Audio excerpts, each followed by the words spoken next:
Alright, so Mechagodzilla Nita dropped today. It's 199 gems, so today I'm going to show you everything about this skin and see if it's actually worth those gems. Alright, let's get into it. Alright, so we're going to be kicking things off with the most important thing about any skin, and that's going to be the appearance. Now, obviously, this is themed after Mechagodzilla, so Nita's going to be rocking a metal mech suit. It's going to be silver and yellow all the way throughout, and it looks great in my opinion. Starting from top to bottom, Nita's headpiece is now going to be Godzilla's head. This thing looks a little bit goofy in my opinion. It's silver, like I said, it's got glowing yellow eyes, which are cool, but then you look at the ears and they're yellow with red, and it kind of looks funky in my opinion. I'm not really a big fan of all the yellow on the backside, but it does add a little contrast to it, so it's not the worst thing in the world. Just like I said, it's a little goofy.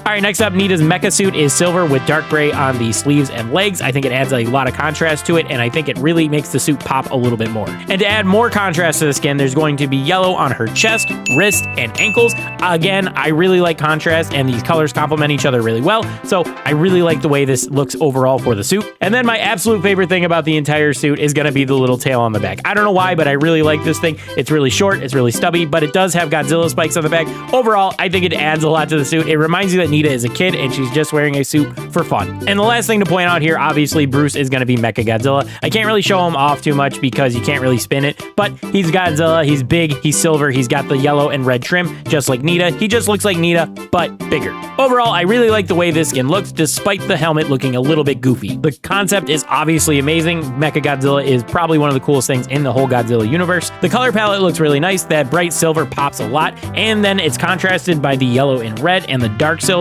Overall, it just looks really great in my opinion. And then to add to the cool skin, you get to summon Godzilla as a friend, and he chases people down and shreds them to bits. It's great. All right, now for win and loss animations. For Nita's winning animation, she's gonna fly in from a distance, she's gonna land, she's gonna roar, there's gonna be laser beams shooting out of the eyes on her helmet, then she just stands there with her fist out triumphantly. For Nita's loss animation, she's gonna lower in from off screen, shaking her head. When she lands, she's just gonna sit there and hang her head sadly. Overall, these animations are not too bad. I really like the winning animation. It's great. It looks really fun, and it's got a lot of character, so I'm a big fan of that one. For the loss animation, I'm not gonna lie, I always say this, it's a little bit boring. I would like to see a little bit more flair added. It is kind of what you expect for a loss animation, but I would have preferred if like the suit malfunctioned and exploded, or if like Bruce bit her or something like that. I think that would have been a lot more fun and more on character for Nita. But yeah, overall, the animations aren't too bad, and I'll give it a pass because the winning animation is so good. All right, now moving on to the effects of the skin. Now, for the main attack, I'm not sure if the sound is messed up, but it kind of sounds like a shaking piece of plastic.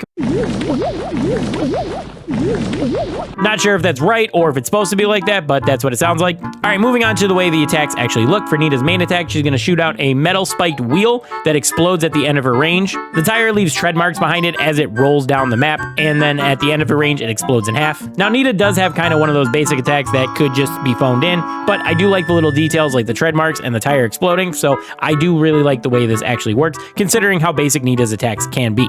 Now, for Nita's super, she's going to throw out a pod that explodes when it lands, spawning Godzilla. I'm stuck with mutations active, so it's going to spawn 2 during this demo, just so you know. One thing to note, when the pod's in the air, there's electricity coming off of it, and then when it lands, there's little city buildings that appear at Godzilla's feet. I actually don't really mind this one. I know it's kind of basic that she just throws out a pod, but really, what else are you going to do to spawn Godzilla? Plus, it's got the electricity coming off of it and the city buildings at the bottom of Godzilla's feet. So in my opinion, it's got the small details that I do look for. It's not too bad overall. Also, one thing to note, Hypercharge actually does not override the textures of the skin. To my knowledge, this is the first time we've seen this on a skin, so hopefully they apply it to the rest of the skins.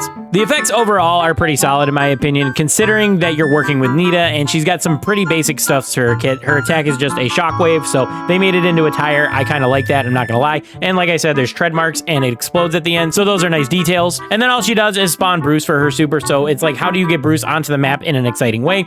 Well, you add a little details to a small pod that spawns him, and in my opinion, it's just enough to actually say you didn't just phone it in, because they could have just had her throwing out an energy ball like on her basic skin. Alright, so now is the part of the video where we talk about whether this skin is worth 199 gems or not. Is it worth picking up or should you skip it? Let's talk about that. Alright, the first thing I want to mention, and I'm not trying to induce FOMO on you guys, fear of missing out if you don't know what that means, but there is actually speculation whether this skin is going to be available in the catalog after the event's over or not. This is all stemming from the fact that El Primo's Baby Shark skin is actually not available in the catalog due to the brand deal that had to be struck between Brawl Stars and Baby Shark, or the parent company or whatever you want to call it. So this is all leading to speculation on the community's part. Like I said, we don't really know whether or not these skins are going to be available after the season's over, and the devs haven't confirmed or denied whether they will or not. So we're kind of just sitting in limbo until we get an answer from the devs.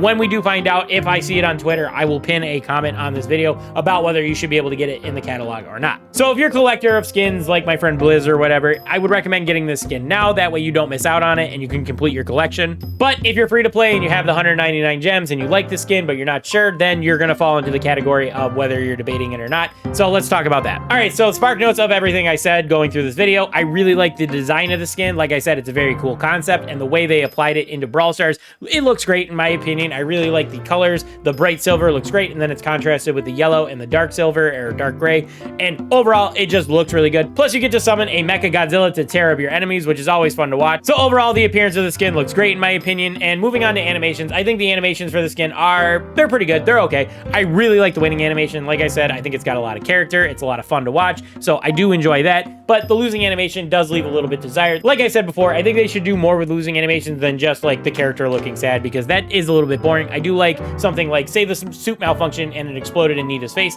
and she had like smoke on her face and she was angry or something. I think that would be fun. Or if she was like trying to pet Bruce or something and he bit her, that would be cool. But overall, like I said, the winning animation is very good. I think that kind of carries this skin in terms of animation, so I'll give it a pass on that. And then there's the effects of the skin. Now, Nita is a bit of a boring brawler. Like I said, her main attack is just a shockwave, and then her super is just her spawning a bear. So it's like, what do you do to really make it flashy? And I think they did just enough to actually like make the skin feel unique in the terms of effects. They turned her main attack into a tire that rolls down her range, leaving tread marks behind it and exploding at the end. Like I said, I think that's enough little details to actually make it fun and entertaining, and it's not just like super phoned in. And then for her super, she throws out a pod egg-looking thing with electricity coming off it, and then there's like little buildings that like spawn at Godzilla's feet, and I think it looks great overall. Like I said, what do you do with Nita's super to actually make it fun and entertaining? Well, this is kind of like checking those boxes a little bit for me. They could have done better. They could have done more. They could have made it way more flashy and like more in your face, like with laser beams or something coming out of it, but I think this is perfectly fine in my opinion. So overall, I am a fan of this skin. I really like the way it looks. It's a lot of fun to play. You get to summon a Godzilla, and it does enough work in all the other departments where it is kind of worth the 199 gems, in my opinion. But I showed you guys everything about this skin, so you guys can form your own opinions. Let me know what you think about this skin down in the comments. Let me know if you picked it up and if you're enjoying it, or if you're going to skip it because of this video. Anyway, that's going to do it for this one. I want to thank you guys for watching, and I will catch you guys in the next one. Peace.